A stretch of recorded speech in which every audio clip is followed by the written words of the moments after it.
Bismillahirrahmanirrahim. Assalamualaikum warahmatullahi wabarakatuh.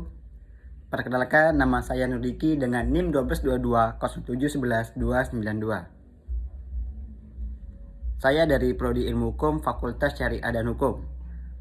Nah, di sini saya akan menyampaikan tugas berupa video dalam mata kuliah Hukum Internasional yang diampu oleh Bapak Darwis.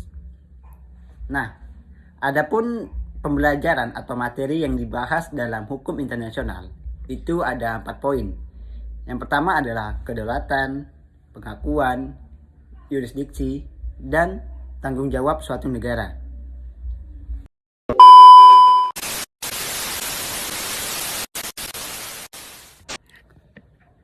Baiklah, kita akan lanjut pada pembahasan kedua, yaitu tentang pengakuan.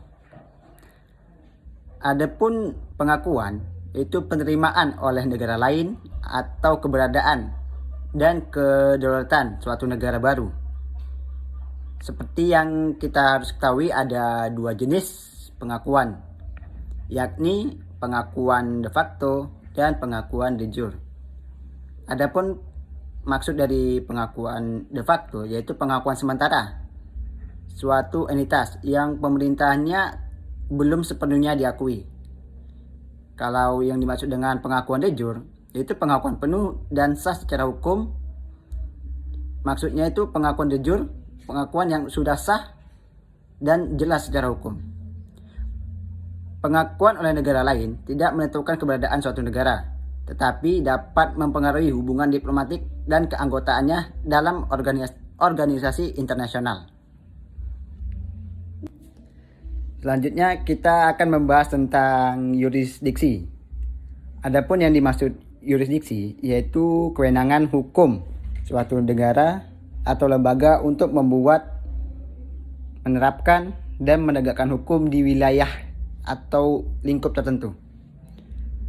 Adapun jenis-jenis yurisdiksi yaitu pertama yaitu yurisdiksi teritorial, yang kedua yurisdiksi personal, yang ketiga yurisdiksi subjektif dan objektif. Yang dimaksud dengan yurisdiksi teritorial, negara berwenang atas segala hal yang terjadi di dalam wilayahnya, termasuk daratan, perairan, dan udara. Yang dimaksud dengan yurisdiksi personal, itu negara berwenang mengatur warga negaranya dimanapun mereka berada, bahkan di luar negara sekalipun. Lanjut pada yurisdiksi subjektif dan objektif. Yang dimaksud dengan yurisdiksi subjektif berlaku jika pelaku kejahatan adalah warga negara. Sementara yurisdiksi objektif berlaku jika akibat tindakannya terjadi dalam wilayah negara tersebut. Selanjutnya kita masuk pada pembahasan keempat, yaitu tanggung jawab negara. Tanggung jawab negara adalah kewajiban suatu negara untuk bertanggung jawab atas tindakan dan kelalaian yang melanggar hukum dan merugikan pihak lain, baik dalam hukum nasional maupun dalam hukum internasional. Nah, adapun tanggung jawab negara dalam hukum internasional, maksudnya dalam hukum yang ada di Indonesia, yaitu pertama melindungi hak-hak asasi manusia, melindungi hak-hak rakyatnya, memberi kenyamanan dan kesejahteraan bagi warganya. Yang kedua, yaitu menegakkan hukum dan keadilan melalui lembaga peradilan. Selanjutnya, menyediakan layanan publik seperti layanan kesehatan, layanan pendidikan, dan infrastruktur atau yang lainnya.